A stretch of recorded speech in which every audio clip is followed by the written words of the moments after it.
en van die gedagtes van die mens. En niks is onsigbaar voor die Here, en hy sê vers 13. Daar's krag in die woord.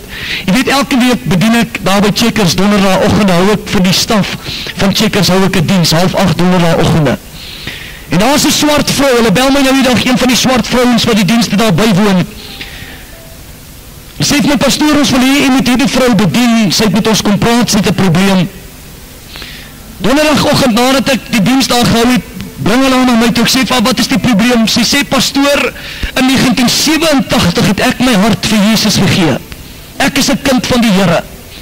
Sy sê, maar vandat jy hier begin dienste hou het, vandat jy begin preek het in hierdie plek, sê elke keer voor die diens begin en tydens die diens, dan ervaar ek geweldige pyne in my binneste, en dit voel asof hier iets hier binne is, wat so draai, en wat begin opkom, en wat wil uitkom. Sy begin my haar geskiedenis vertel, sy sê, sy is kinderloos, sy kan nie kinders hê nie.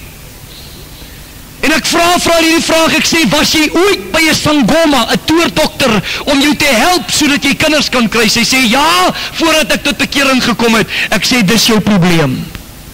Dis jou probleem. Dis daai swart toerkrag.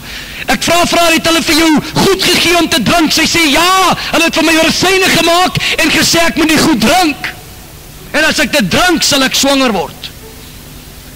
En toe ek teen daai mag van swart toorkuns kom in die naam van Jesus, toe hoor ek hierdie vrou, dit klink soos iets wat hier binnekant in haar begin roggel. En ons bid vir haar en die Here maak haar vry. Daar's krag in die woord, amen.